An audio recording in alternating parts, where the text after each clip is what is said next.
another beautiful day, wherever you are, however you're experiencing it. If it's cold, if it's gloomy, it still can be beautiful.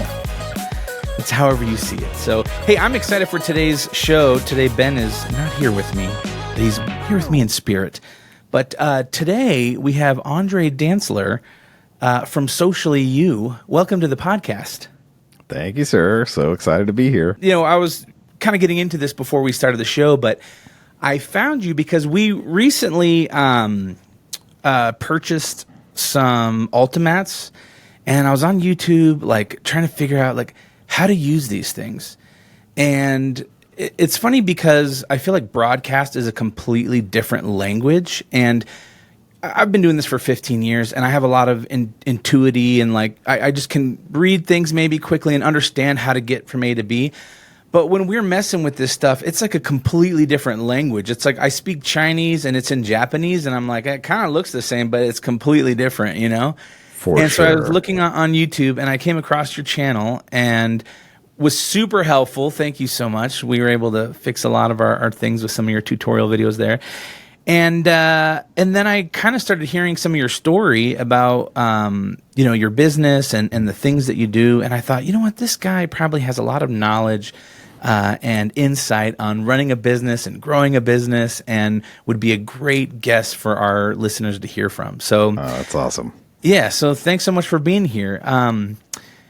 Well, listen, I would love to just kind of hear a little bit about your origin story, kind of, where you started. Sure. And how you got into the creative industry, and then what that's looked like over the past year. So, this is funny because I just got back from Nashville last night, and I thought to myself, dude, I should text him or reach out and be like, let me pop by your guys' studio and say hi, because I'm sure Chattanooga's not too far from Nashville. 2 hours south, yeah. I know. I was too busy and I couldn't make it, but next time I'll try to hit you up and come by anytime. Come visit. So tell us a little bit about yourself. Kind of, have you always been a creative? Have you always had dreams of kind of running your own thing, or did you work in the corporate world? Like, man, that's a bunch of different questions there. Let's see where to begin, Mark. Yeah, well, you were a small boy on a farm. I was born one day.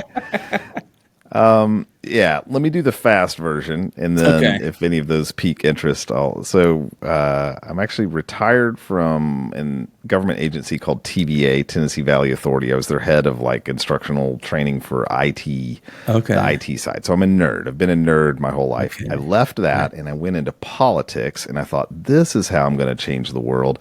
So I ran the data center for the RNC. So on the Republican side, we built all their technology infrastructure for them. Nationally, ran that at the end of George W. Bush of his tenure, and then when Senator McCain was running for president. And this is when things like live streaming a video was really hard to do then. And so we built some cool tech to do that. It's so hilarious how expensive that is versus now what you could do with your iPhone. And so did that for a bit. Turns out politics is terrible too. And so I'm like, oh, that's not the answer either. I did a short stint at a nonprofit, and then I realized I think the best thing I can do is just do it myself. I think I can make the biggest difference if I just have direct access that way. So I started my own company and did a variety of tech things. I'm a nerd. So I did a bunch of nerd things, and in the process of doing those nerd things, built a learning platform and was fairly successful with that, and then exited out of that and have a software communications platform, and that's going really great. COVID comes along, and dear software team, good news, we can all work from home, so go work from home, and that'll help flatten the curve. And then it was like, oh, it's just 2 weeks and you'll be right back. Oh no, they're never coming back, are they? And 2 weeks turns into 3 weeks, and then it's like, oh, sure, we'll start up in the fall, and then it's right. Yeah. So that was so I had a studio before, but the studio was really just for me as I was kind of teaching and educating our clients and doing a lot of calls. But I started having certain people, this is pre-2020, be like, can I come use your studio that I'm putting in quotes? And I'm like, sure. And so whatever they paid me, I would just buy another piece of gear. So they'd come in, and buy another camera or another light or something. A thing.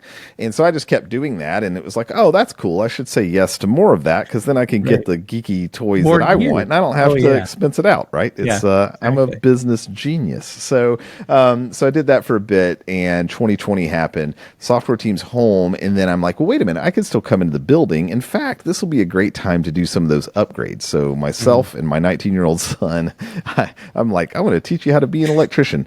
And then we just went to work and started building, and then somewhere through there, I realized they're never coming back. And around August, the software team, because they're living their best life working from home. And in August, we started kind of connecting the last cable together, and I kind of went all in. I guess I skipped that, but I decided to go all in on the studio stuff, because I'm like, people are going to need video because they can't meet in person. And that was really a catalyst of just taking a big financial jump. So 2008, when the economy was doing some bad stuff, I kind of did that first jump after all the RNC stuff. And then this was the second time. And it's like, you know what? It's kind of paid off in the midst of when everything's kind of declining, to jump in real hard and double down. So I did that. And yeah, it's awesome, and it's terrible. We've been incredibly successful. The studio's grown tremendously. I think we filmed almost every day the month of October. If we weren't filming, it's because we needed that day as a break to be able to set up for the next day. Yeah, so we've just finished filming today, and I'm upstairs in our loft here. And so business has been great. One funny thing that may kick off some of the conversation is, but I have this software company, right? And so I tell the software team, hey guys, next 2 weeks I'm booked. I don't know why. I guess people saw my Instagram story. Like, I don't even know how people know this thing exists, because I haven't told anybody yet, but I'm booked for 2 weeks solid. That's weird. Hey, right after that, I'll be right back. And so, and then at the end of 2 weeks, I'm like, hey, I'll tell you what, give me like 5 more days. I'm going to go ahead and just kind of wrap up some problems I just, figured out, and then I'll be back. And then about the end of that week, hey, by the way, the next 2 weeks got booked. That's weird, but there's not another thing booked until, ever, that's it. And kept kicking the can, and then right. I did that for 6 months before I realized I accidentally created a new company. I should hire people. Because it kept feeling like I have no marketing system. I have no systems in place to do customer acquisition. What in the world's happening? Surely this will stop any minute. And it's just continued to grow and grow. And every time I add new staff, it just keeps growing more. So it's been a very fascinating and interesting journey for sure. Yeah. So what was the conversation like, or the thought? Because I think a lot of people get security from a job and, having somebody above them to make decisions and bear the financial burdens and all these other kind of things. What was it in your mind, or where did you get that confidence to say, I'm going to jump out and do my own thing? Did you have support from your family? Like, was your wife working and said, okay, you go do this thing and I'll hold down the fort while you try to get something built? Or how did that transition? Yeah. I would say, if you don't feel this in every fiber of your being, don't do it. It's not for the faint of heart. And it's not because I'm better in some way. I just have an unwavering optimism that somehow believes tomorrow I can fix it and just make it all work. So I would say 2 things. One, it took me a while to know my identity. So I am highly technical, and I'm also very aesthetic. So that kind of puts me in a unique category. I'm not special, but it's just, there's not a lot of people that are both highly aesthetic and also very technically minded. Yeah, the technical people who can do the thing, make it really solid, but it's ugly. And then you have the creative people who can make it really beautiful, but then there's no system or process behind it, and it sucks. So when you are able to do both those things, maybe I just do both of those medium or something. But that's I'm fluent in both of those worlds, and so I didn't understand how unique that was until I was well into my 30s. So it took a while for me to understand that was kind of a thing for me. And so form and function, imagine these 2 circles and the Venn diagram that happens as they kind of overlap in the middle. That's kind of the spot that I'm trying to be in. So it took me a while to identify that. And that was kind of step one of leaving the safety of the TVA, Tennessee Valley Authority, where I was working.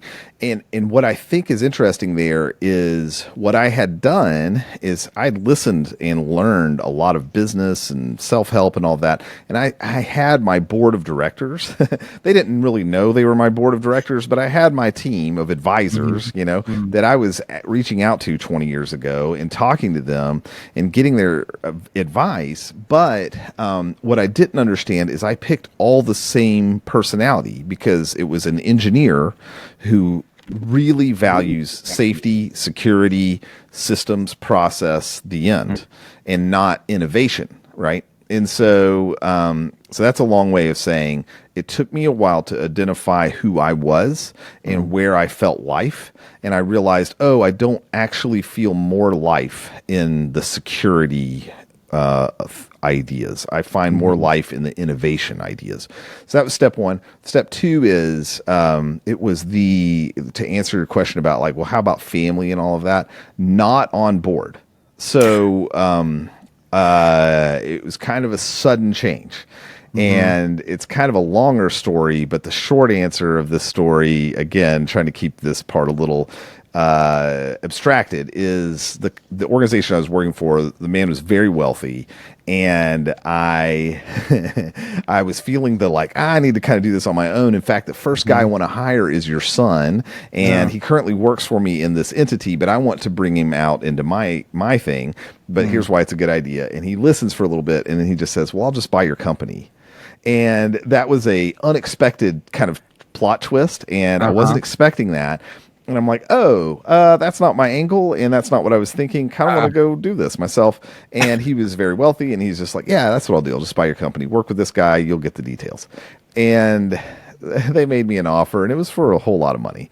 Yeah. And I told them no. And it kicked off a really tumultuous time. The guy's son ended up leaving and coming to work with me, so that can kind of give you a sense of the challenge there.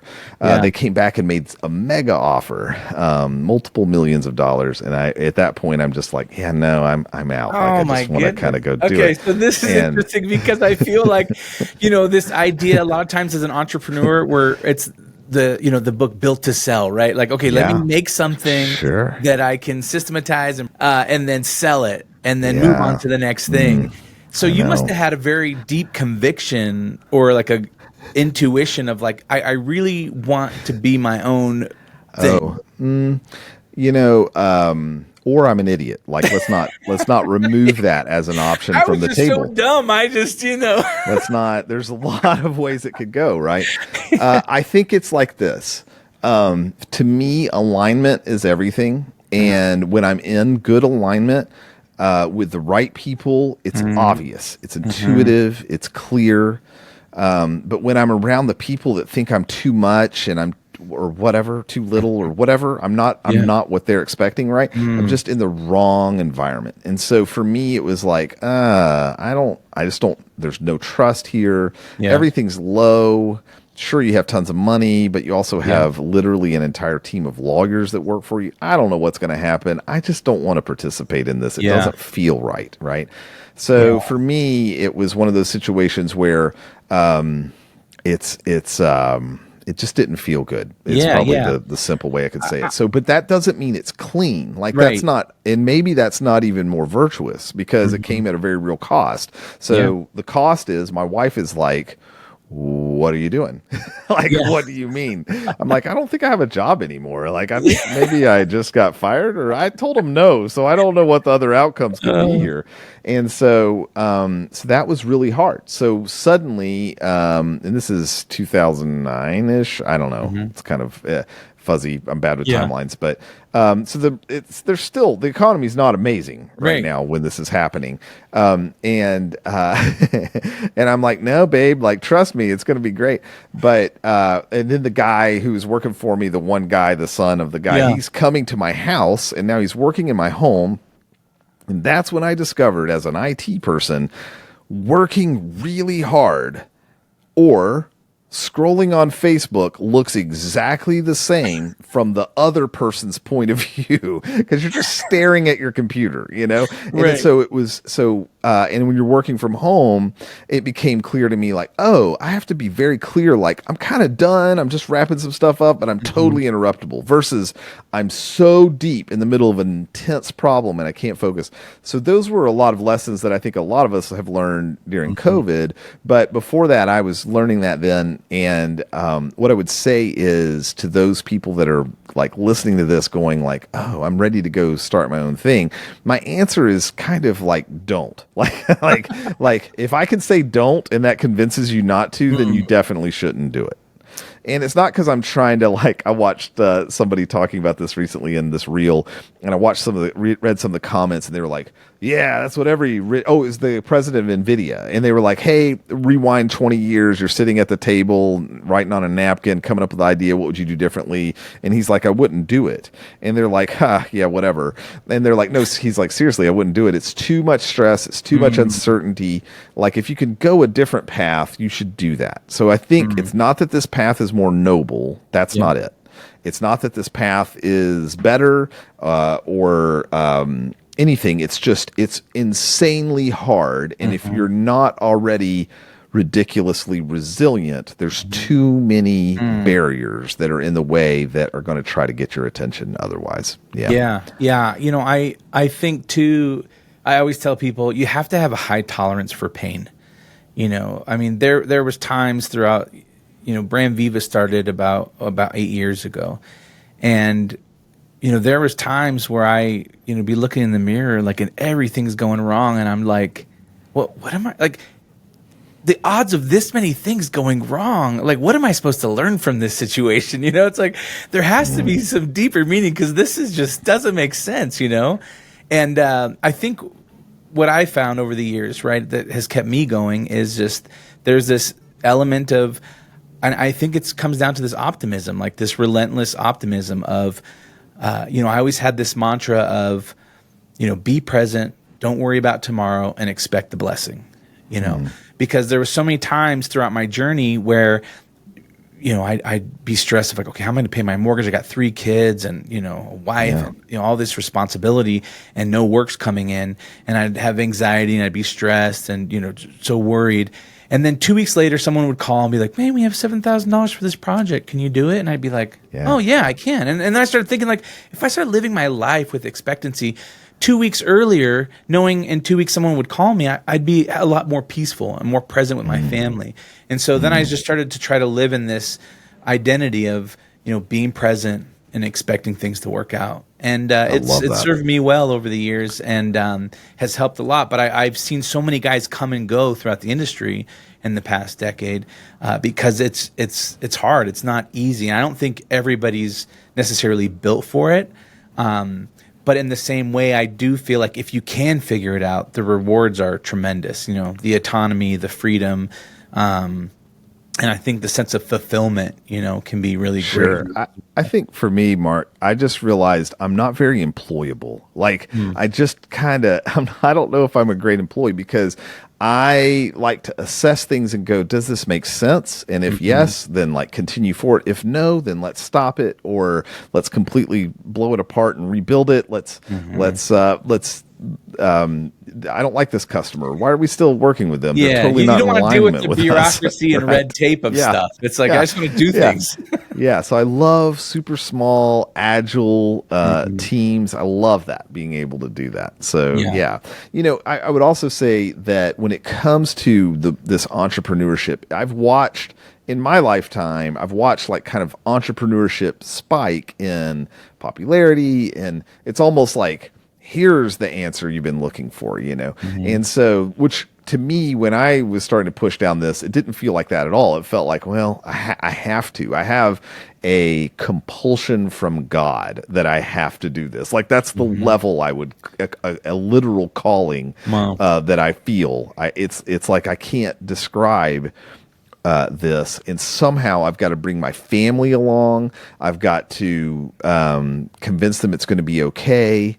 And I don't think I did a great job of that. So a lesson learned that I'd like to share is for those. I've been married for 30 years now. And in the midst of that, thanks. In the midst of that, it's like, man, that was one of the hardest periods of my marriage. And had I had someone alongside me to tell me what I'm about to tell you, I should have had that, and I should have done that. And that's simply, however big your passion is for your work, don't let it trump your family, And I knew that, and I've always been a family first kind of guy. However, in that season, it felt so overwhelmingly important to fix it and to build it and to acquire the things I needed, customers and employees and all of that. It felt so critical. Like, yeah, but the timing matters so much. And it sure did matter. So I don't want to diminish that. It's kind of, I will equate it to you're driving down the interstate, and the timing of when I tell you to take the exit is critical, right? So if you pass the exit and then I tell you to take the exit, that's not a good time, right? So in 1 second before probably also isn't the best time, right? And so it's like, how do I anticipate that better and create a better pace? And I think the reality is there'll always be times where it's just an overwhelming load, right? Because it's just the nature of life. And so we have these seasons. But if those are they're continuous, then that's like a status indicator that you have some ingredients in your recipe of your life out of sync. You've got too much salt or not enough salt, right? And so my advice in this scenario is, if you're kind of jumping in the pool and now you're ready to start swimming, don't forget to include the people that are most important to you in that process, and then give them what their hearts are needing.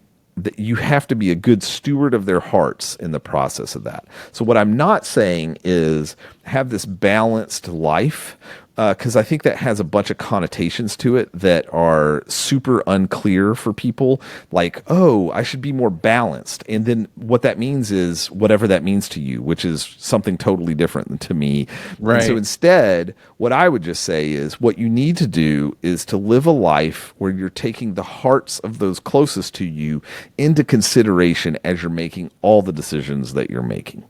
And maybe that feels more overwhelming, but to me, it gives me more clarity, because I thought balanced meant just don't work as many hours, which at times that's exactly what that means. But at other times, that has nothing to do with my attitude.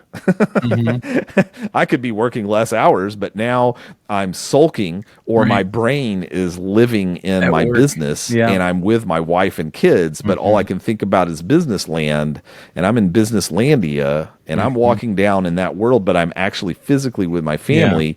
Well, technically that may from the outside look balanced, but it's actually super unbalanced because I'm not being present, right? Right. Yeah. I think that's the thing that I've learned over the years is like trying to exercise and practice that presence, and that's really what it is, right? Like when I'm at work with my team, it's like, all right, I'm here, I'm present, and then when I'm at home with my family, and it's not always easy, but it's like, being present in the moment. And then when you get that email of a client's leaving, or you lost a project or something like that, and you feel sick to your stomach, you're like, dang it.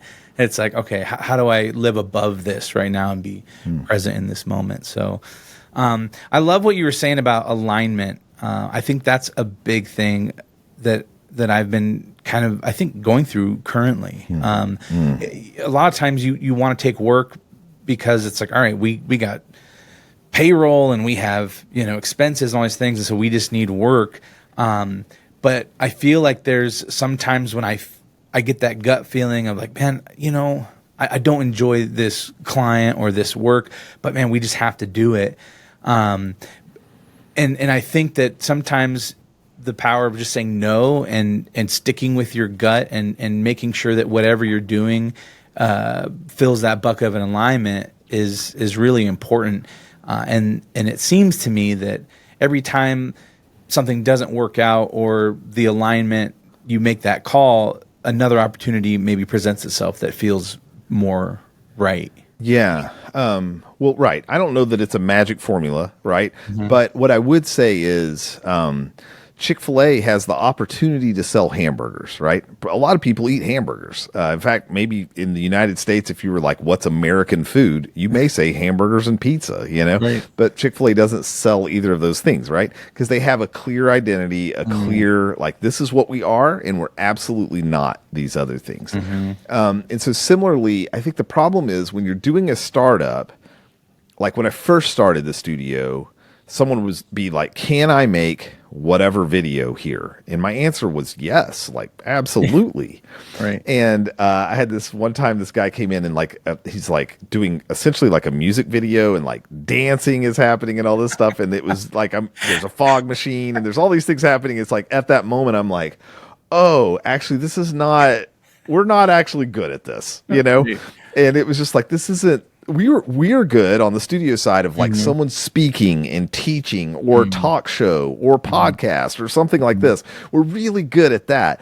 But, you know, getting these weird angles and all, it was just like, oh, this is hilarious. We're not good at this. But sometimes you don't know that answer until you've done it, right? Yeah. So I think it's almost like go into it with really low protections and then as it starts defining itself and as you start figuring out like this is my market who I'm resonating with, that's when the test comes in of like, you know, because now more recently I've had a like, hey, I can't wait to do a music video there or something, and because we have all this virtual production stuff we're doing with the green screen, all this stuff, and Unreal Engine and all this stuff, and I'm like, yeah, man, that's not us. It's just not us. I'd love to talk to you about it because it sounds fun to just talk about it, and I'd love to, you know, like just hear about it, but we're not going to be good at that.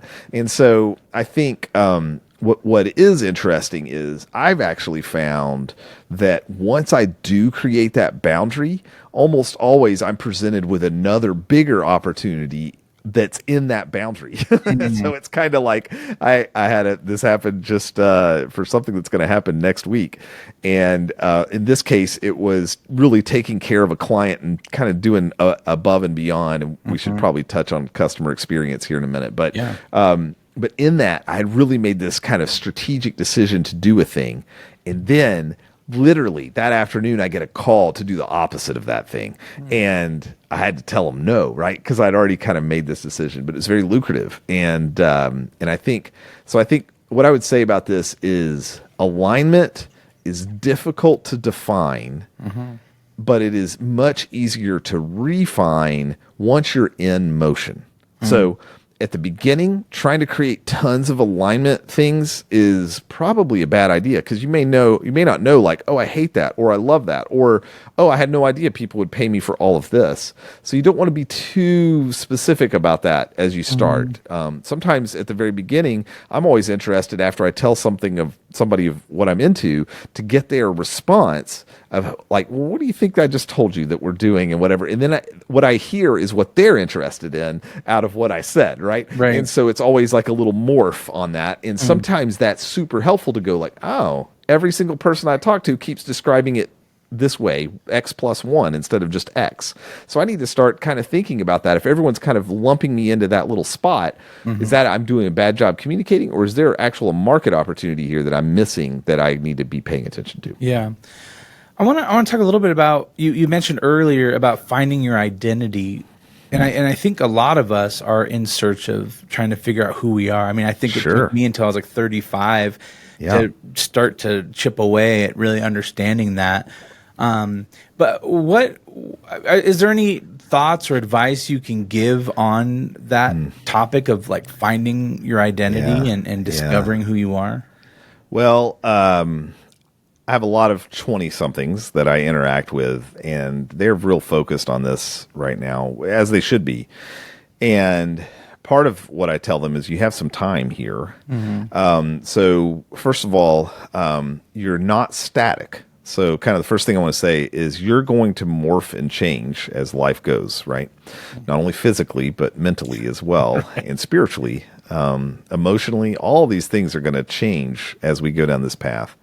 So I think Aristotle says, know thyself, right? So there is some kind of critical thing the Bible says, as a man thinks, so is he, right? So there's a lot of stuff around our identity and our thinking and our understanding that are really critical to unlocking things.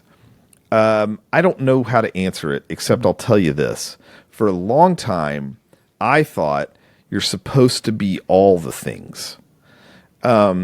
And if I'm inadequate in an area, I should train harder to be better in that area. And I feel like later in life, the way I've modified that is not an excuse like, well, this is how I'm made, so I just suck at that, so figure it out, other people. I think that's also yucky. So instead, it's being aware of my blind spots and of my inadequacies, and then surrounding myself with guardrails, systems, people, staff, friends, accountability, whatever those things are, to help refine me around those. And the last thing I'll say is, if you can be truly open to ask friends, family, even associates that maybe know you a little more cursory, I think if you can ask all of those, other people seem to be a lot better at identifying our strengths and our weaknesses than we are. We kind of feel like we've really hidden it well.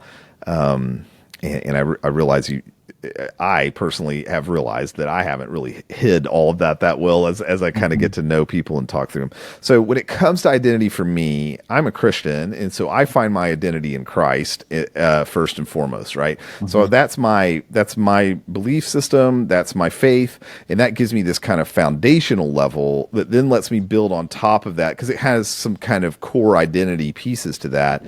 Then on top of that, I look at, and so because of that faith position that I have, that's informed things like I believe I'm created and not just random, right? So that means, well, wait a minute, I think I have purpose. And so if I have purpose, then so that those are giving me directional points that someone listening to this may not subscribe to that, and I respect that belief system that you have. But it's important to understand what is that belief system, because it is going to inform our identity at a very core level. And so what I would lastly say about that is my identity is defined best, right, as I take a moment to look at what are the parts of me that resonate, what are the parts of me that I find excitement and flourishing in, and what are the parts of me that I feel dying in. And the things that I'm feeling dying in doesn't necessarily mean I shouldn't do them, but they're indicators. These are all indicators of the status indicators of, like, this is what I'm more interested in, less interested in.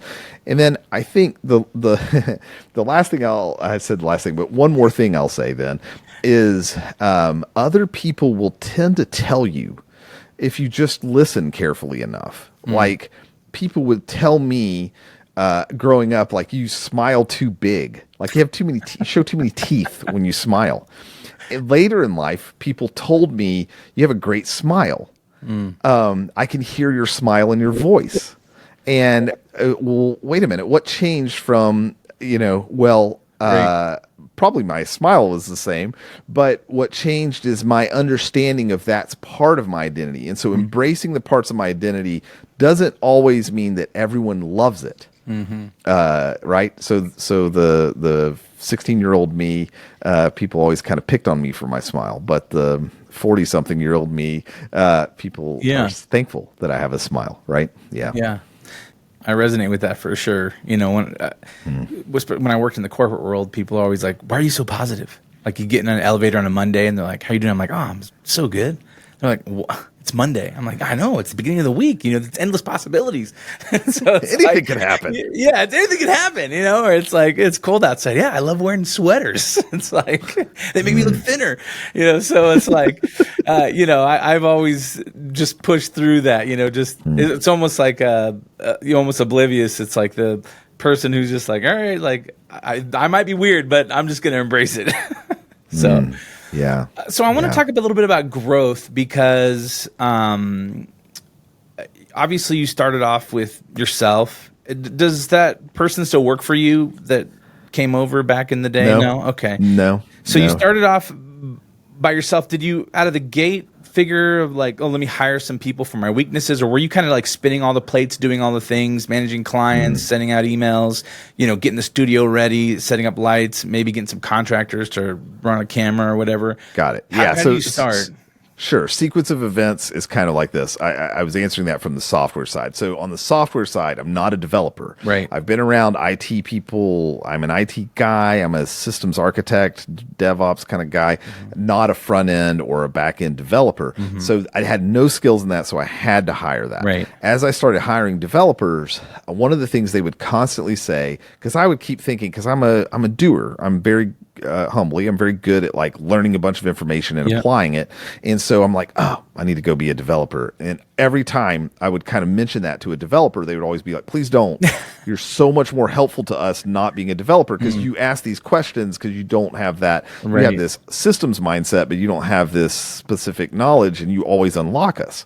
And so I took that advice and I didn't know how freeing that would be because otherwise I would be an operator where I would just be in it doing it. Okay, so fast forward to the studio.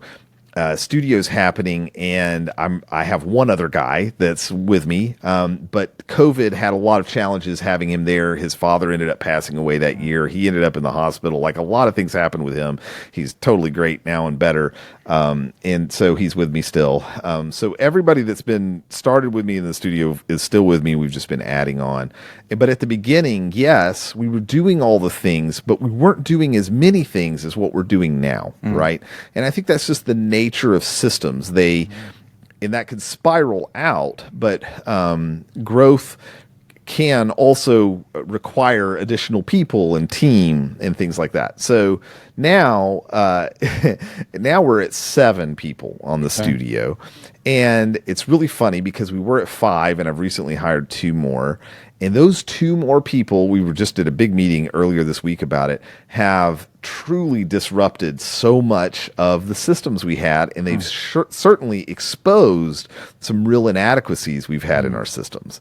And so that was just enough of a tipping point where it's like, oh no, now you could be editing this or setting this up. And before, what was more institutionally known, even though it's a super young company, because it was so essentially siloed inside a team that's a very highly functioning team, but because it felt siloed, it kind of created this, because it felt team, I didn't notice that it was actually siloed, where everyone was actually kind of doing their own thing inside the bigger system. And that was fine until you added the possibility of a different person doing that thing. And that's been exposing some really fascinating, like, oh, that's broken. And I've never had to think about that because that thing always worked because we solved that 4 years ago, whatever. So that's been an interesting discovery that we've had right now that we're working. So when you were hiring people, how did that work? I mean, did you have to take out loans at all, or did you have like a massive nest egg, or did like as you got more and more income, was it like, all right, let's add more people? Like, what was the process of that? I mean, because what I feel like having W-2 employees is it's kind of risky, right? In some ways, and they cost a lot in some ways because you want everyone to be productive 40 hours a week, because with a contractor, you just pay him for the several hours he's doing something, then you don't have to pay for him again, But then people who are there on payroll, you hope that they're just being productive and whatnot. And so every time you hire somebody, it's like this new thing of like, all right, I have to have more income in order to hire this person, but sometimes I need to hire this person so I can go out and get more income. Yeah. I don't think I look at it at all like any of that. So that probably means I'm a bad entrepreneur, but I'll just tell you how I'm looking at it. No, I'm curious because I don't feel like I've solved anything. And I'm always struggling with these kind of things in my mind, know? So I'd love to hear your perspective. Sure. Well, okay, breaking that down. So just to quickly describe, what are we? So SociallyU is this virtual production studio. We have people coming in from literally all over the world. They come into the studio. We live edit them and record them in real time. And when they leave, for the most part, within the next 24 hours, all their videos are finished, edited, done. It's all in 4K, and we have 8 cameras and all this stuff. Okay, so that's what we're talking about, this studio. Okay, so when it comes to hiring for this, I look at it really differently. So I have seen it would make the most sense to have contractors. So it's like today I'm filming, today I have contractors. The contractors come, they do the task that I need them to do, and they leave. Okay. So I looked at that. However, what I saw was in the creative space, the contractors are like little piranhas always trying to, so they've got that mindset of, I've got to land the next gig. Mm-hmm. So they're all the time kind of posturing. They're kind of making it seem like it's them doing the thing, even though all they were really doing was this smaller task in it, right? They're always trying to over exaggerate their abilities, their worth, look at my portfolio everything. Of all this other person's company that I just did this thing. It's like, look what I did. It's like, it's like all you did was you were the tripod guy. So anyway, so I'm like, well, that kind of sucks. I hate that. And then I watched some friends of mine who have a system that's built on that model of high contractor. I watched there just be, back to that word, alignment. Maybe that's the key word for this episode. I watched the contractors not be in alignment with them. So it's kind of like, they're doing it. They're doing excellence in their craft, but then they're off to the next thing. They don't care. They're just getting this. They care in the sense that they're doing excellence. So I don't want to demean them. But they're not thinking about how to make the company succeed, right? They're just kind of doing their part in that to make it succeed. They're being professional and being excellent, but that's where it ends. So if they were like a camera guy, they're being an excellent camera guy or camera lady that's doing their thing. But then after that, they're not thinking about it anymore. They're moving on to the next thing. And so what I watch happen in a lot of creative worlds is they'll do a lot of contractor stuff and they'll suck them up and they'll burn them out and then they'll move on. And so I'm like, I don't like that at all. Like, I don't like any of the part of that. Instead, what I'm looking for is a team, and I want this team to be with me, and I want us to grow it all together. And I want them to feel ownership in it, and I want to help them super succeed together. I don't want to do it. I don't want it to be the André show. I want it to be the SociallyU show. I want all of us to succeed. It's not about me. It's about us as a team working together and accomplishing something we couldn't do on our own. So for me, when I'm looking at employees and hiring, I'm looking at, does my need outstrip me from my abilities? Like, is it more than what I'm capable of with my current thing? And what I keep feeling when I hire somebody new is relief, right? It's like, tension's being relieved. And so for me, the money kind of can come in a lot of different ways. And I think I'm not very money driven. So I'm, like I said, I'm probably a bad entrepreneur. Instead, I'm more like, and I'm a high T on a Myers-Briggs, so I'm not really a feeling-driven person. But I'm very feeling-driven around. I'm very intuition feeling around. Oh, I see where things are getting stuck. People are having to work late. I'm trying to build a sustainable thing, not something that spikes and then falls apart. And I think that's kind of back to what you were saying, Mark. If you've watched over the last decade, a lot of people kind of come in, do their thing, and then it just disintegrates. And it's like, where did that thing go? It's like, well, they ran out of money and did the thing. Obviously, I've got to be a good steward of my money. I can't just be burning money. So instead, but I can be flexible on my money to some degree, right? So, so I don't know, man. There's like, I know there's books like Profit First and all these things. I get it. I totally get it. But for me, the way I think is build the team, build the systems, be excellent, then announce and scale. And so that's kind of, most people announce, hype, go and grab a bunch of investment, promise the moon, and then get stressed out trying to achieve it, and it's a 50-50. Like they're either going to home run or they're going to strike out. I don't know, I'm bad at sports analogies, but they're not really going to do the middle. And so for me, I realized I'm not interested in that. What I'm interested in is telling somebody, hey, you need a studio. You're doing you're doing a class, you're doing a live event, you're doing a YouTube channel and teaching timeless content, and you need to record a bunch of content. I definitely have the solution that's best in class for that, and I can't wait to help you. And I wanted to be able to say that with no strings attached, with no caveats or anything. And so that's what I've been pushing to.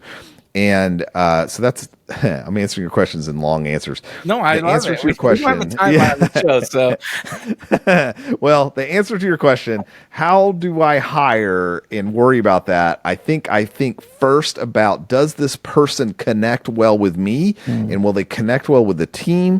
Does the team like them? Are we in agreement that this person is added to our culture, and we're going to elevate our culture, and we're going to enjoy being that? And what I can tell you is, by taking that approach, our refrigerator is covered in the studio with notes, of people writing us notes. They paid us money to come to our studio, and then they took the time to handwrite a note and mail it to us. Have you ever handwritten a note and mailed it to somebody you paid money?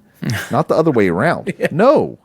So something is happening there that is transformational.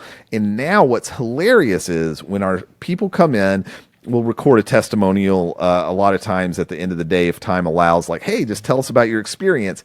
And they don't say, wow, they're using the same technology that they used to make The Mandalorian, and they're using the most up-to-date, their key looks so incredible. They don't really talk about all that. All they say is the team, they feel so loved.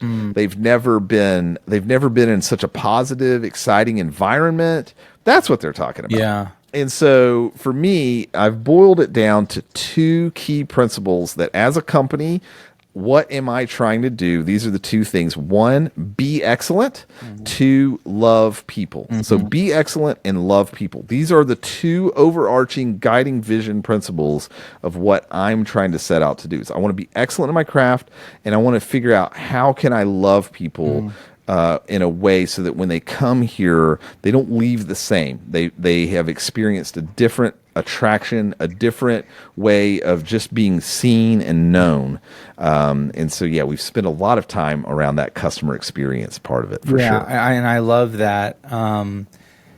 Because, and I've watched some of your breakdowns of, your recordings, and I noticed that, and this is something that I should tell my team, because I was in a Christian rock band all my 20s, and I, was signed, and I traveled and did all that. And, we'd preach the gospel on the weekends, and whatnot. And then when the band broke up and I wasn't doing that, there was this conflict of like, how do I get the good news out there? Like what's my vehicle? And I got a job, and I just started loving people, like where they were at, and trying to figure out, like, how can I make a positive impact in their lives?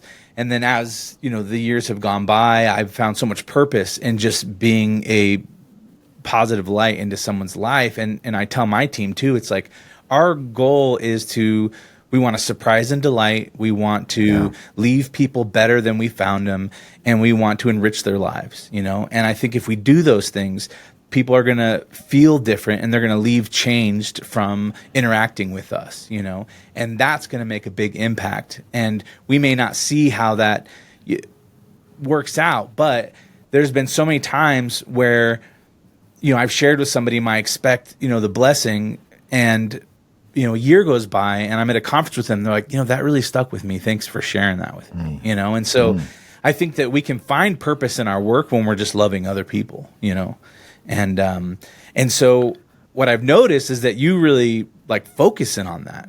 And it's funny because for me, I turn on music and I light a candle and I think about, okay, this person was born probably like, in the 70s. So they probably really love like mid 80s to late 80s music. So I'm like, hey, Siri, play a mid 80s playlist, And so like when they come to the studio, they feel a sense of like comfort or cozy, like when you go to a restaurant and the ambiance is perfect and you just feel like kind of stress relieved when you get in there, I want to kind of give that same experience, you know? And so I noticed that you guys do that with everything, from start to finish, of having somebody greet them and walk them through your studio and having the right kind of snacks and all this other kind of stuff. And so, how has that shaped your culture, and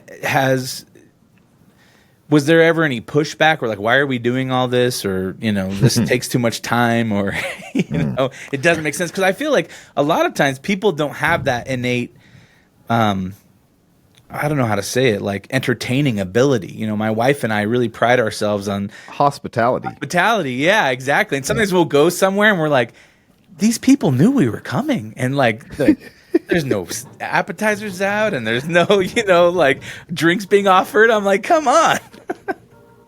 So that's hilarious. Yeah. We, okay. Well, there's a lot to unpack there, but what I would say is this. I had a chance. I was speaking at an event, and it was at the Ritz-Carlton.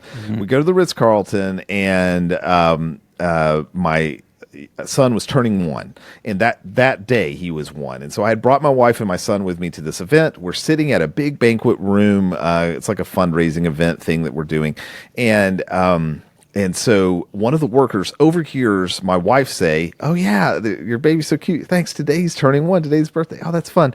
A worker who's serving drinks or whatever hears that. We don't know. The next thing that happens is they come out singing "Happy Birthday, Maxwell," and they've got his name. They know his name, and they know it's his birthday, and they've got this little birthday cake, and it's like, that is so cool, and it's written in chocolate on the thing. It's like, that's so awesome. We get back to our room. We already felt like 10 out of 10. Like, that is so cool. We get back to our room. There's a present on the bed, and it's wrapped in Ritz-Carlton paper, and it's addressed to Max. And we look at that. We're like, what? And then over on the table is like we were in Laguna Beach, and so it was like a cookies thing that had like cookie crumbs as like sand, and this whole like dessert thing that's there. Like, that is awesome. It's a little bunny and a book about a bunny. We leave, and a lot of our friends were still there. We had to leave out a little early, and we forgot the bunny. And so we call Ritz-Carlton's front desk, and we're like, "Hey," my wife's calling him while we're going to the airport. "Oh, we just forgot the bunny. Like, we just left, like, I don't know, 20 minutes ago." And the guy's like, "My name's so-and-so, and I'm going to go to the room right now, and I'll find your bunny," you know? So he calls her back, and he's like, "Mrs. Dantzler, I'm so sorry. I couldn't find the bunny. I looked everywhere. Could you describe the bunny to me?" And she's like, "It's totally no big deal. Like, it's not a thing. It was just so sweet y'all did that. We were going to give it to our friends. We'll see him in a month." No. Just, you know, so she describes it.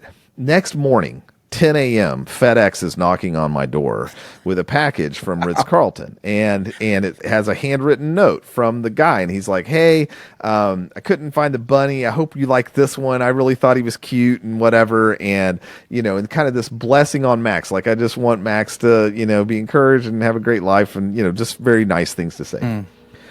And that really... I've already had some other customer experiences, but something about the sequence of that and the level of care of that kicked me off on a journey of like, whoa. What in the world made this guy think that was what he should do? When we were already saying like, "Oh, totally fine. Just in case you saw the bunny, thought we could give it to our friends, we'd get it." Right. And so that really turned me on to Horst Schulze and all of his principles around this. And so if you haven't checked him out, you should, because he's amazing. But all that to say that it's not intuitive to everybody. In fact, on my team, it's not intuitive to everybody. And there are times that are questions around that. However, they're immediately thwarted when I literally just voice captured all the testimonials we've had in our videos. It's over 17 pages of things people have said about us. And I've shown the team, like, look, these are just things people, when we said, "What was your experience like?" And all of them talk about this, right? So I think the team has seen like, oh, wow, what we're doing is truly impacting people. However, what's fascinating is earlier this week, we had some big meetings this week. Earlier this week, we finally had a first day where we just had a day we could meet. Earlier this week, we're talking through customer service and talking about the customer experience. And I'm talking about how do we make it even more, right? And they're over here going, what? Why would you? Everybody, it's already extra. How do we make it more right? extra? 100% of the people are like, that's amazing. Why are you trying to push it farther? You're done here. And so that was fascinating to kind of hear that and think about that and process that. And like, look in my heart is like, yeah, am I trying to like do something here? And I don't think I am. I think I've just seen, Horst talks about, it doesn't cost any more to care. And so I think it's about creating a culture that if you feel cared for and known when you're there, you're going to be better. You're going to be better on camera. You're going to want to come back to that place. If you come to a place where you're celebrated, loved, cared for, known, you just want to be around that. And so I'm doing it from a heart perspective, but it is a very attractional business reason to do that, right? Because but last thing about this is very quick, but it's just so funny. So one of our clients, she comes in and she's like the project manager, and then we were filming a lot of other experts that she's kind of coordinating. So she's been hanging out with us a lot, and these experts are kind of coming and going for the day of filming. She may book like a week at a time. And so at one of those days, we kind of had this like empty day where it was a setup day, and I just asked her like, hey, what's your favorite music, and whatever, in front of her. And I build the playlist in front of her, like as we're talking. And I'm like, who else? Oh, do you like this song? Like I'm not hiding it. 15 minutes go by. We do something else. And then I start playing her song. She walks in and she's like, oh, do you love so-and-so? Whatever her musical artist was that she loved. And I'm like, yeah. And I'm looking at her like, you were here, right? When I was building the thing. And then she kind of moved on because she was busy doing something else. And then she like another song plays a little bit later and she pops her head back in. She's like, I love this song. I'm like, Audrey, I literally built this playlist while you're sitting in front of me. But all of that to say, even in that scenario, it felt so good to be seen and heard and just to take the time to like, I am listening to you. I'm hearing what you need. And then I'm doing my best to deliver that to you is uncommon. And it's like, what effort does that take to do? Right. So I think that's a long way of saying care is not costly and it reaps huge dividends. Yeah. This is another very quick story. I hired a technical, we were doing the filming stuff. We had a couple of people on the team. The next person I hired though is Emma, the director of customer experience. And I'm like, why did I do that? This is super technical. I need another studio nerd to do studio nerd things for the studio. Why did I just do that? And we had a meeting with a very big industrial client that had come in. And Emma had this charcuterie board with, charcuterie things on it. It looked beautiful. And it was super on this awesome piece of walnut it just looked beautiful, and great drinks and snacks are sitting there, and we're drinking it and eating it as we're talking. And somewhere through there I'm like, hey, why are you not just using that other way more sophisticated studio than us at the time? And he's like, well, I was really thirsty and I needed a drink of water and I couldn't find any water. Meanwhile, there's this huge spread of food and everything in front of us. And I'm like, as I drink the fruit infused water. And I'm like, And he's like, so the guy finally just found, I'm like, how do I get water? And he grabbed a glass and he went in the bathroom and just filled it up with water and handed it to me. And I was like, oh. And internally I'm like, Andre, you made a great decision by hiring Emma next instead of a more technical person, right? That's so important. It's funny. Whenever I take my kids on to run errands when they were littler, I'd always address people by their names, on their name tag. And my kids, they always thought I just knew everybody everywhere I went. They're like, how did you know that person? I was like, dude, they have a name badge. And if you just see somebody and notice them and make them feel like acknowledged, that can make a big difference in someone's day, Huge difference. Yeah, absolutely. Well, we're so... we've never been so connected and we've never felt so lonely. So we've never been so connected on these devices where you and I can find each other. You can watch my YouTube videos and I can watch your stuff and we can connect and all these different things that we can text each other and whatever, but still we can be empty. And so what I'm feeling is just an overwhelming response to what I would consider, obviously, since I'm trying to even up the game, a very basic level of we're just listening well and caring well for people. It's very transformational. And as soon as we started putting that into place, all the testimonial conversations went from, I look so pretty, the quality of the cameras, whatever, all that stuff. And then it changed to, I've never felt so loved. I've never felt so known, safe.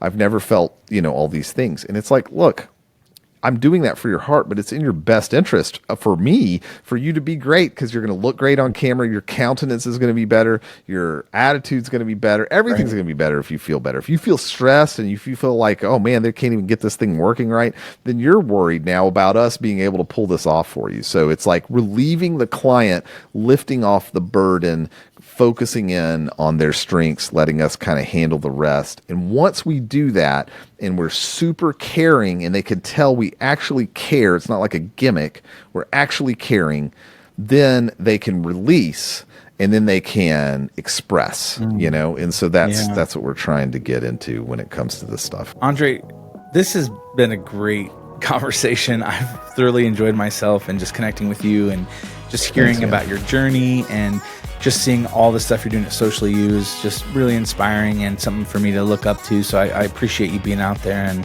and sharing with us. And so if people wanted to connect with you, where's the best place to go? So SociallyU.com is our website. I guess people still go to those. On our Instagram, it's just socially in the letter U, SociallyU. You can see that there. Mine's just André J. Dantzler on Instagram. That's probably a great spot if you want to just keep up with my personal musings. But the studio side is SociallyU. And of course, we're on YouTube. And I'll just say one last thing about that. On YouTube, we have this little show called The Debrief, and it is not well produced. Like, it's not high production value. But instead, it's every day after we film, we sit down and we talk about what worked and what didn't. Yeah. And just leaving you with this last principle that's very counterintuitive.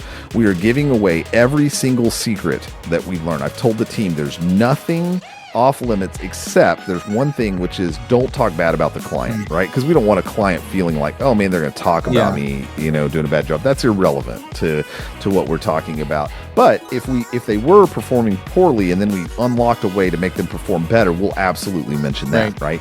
So, but other than that, we tell all the secrets. And so this is very counterintuitive of share everything. Yeah. Because it seems like, you should collect all the secrets and hold all the secrets, and that'll be your secret sauce. And what I've discovered is, for us, unlocking that and saying, nope, this is frustrating that I can't find this, so I'm going to go make this. And even if it's just kind of low level of effort and I'm just trying to knock this out, I'm still at least sharing everything. And if you care, you can listen to it. It's kind of like this podcast. This is a long podcast. But if you want to listen to this stuff, we're going to tell you everything we can and give you the most value we can.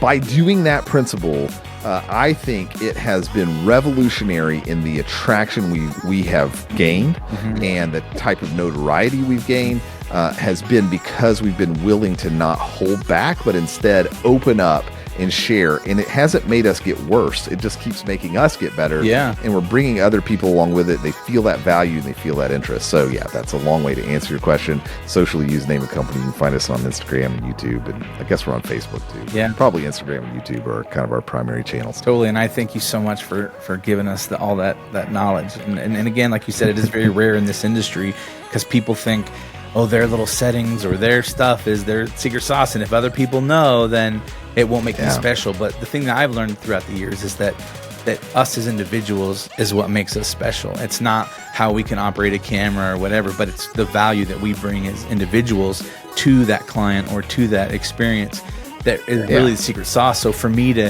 help younger guys and mentor them and give them knowledge is like, well, listen, you could go do exactly what I do and try to take my clients, but you'll never be me, so I'm not worried. Well, hey, thanks so much for listening to The Friday Habit. If you go to thefridayhabit.com, you can find show notes there for this episode. You can also find links to our websites and ways to get in touch. And at the bottom of the page, you can download our guide to the Friday Habit system that will show you how to set aside one full day each week dedicated to working on your business instead of in your business. Until next time, live every day like it's Friday.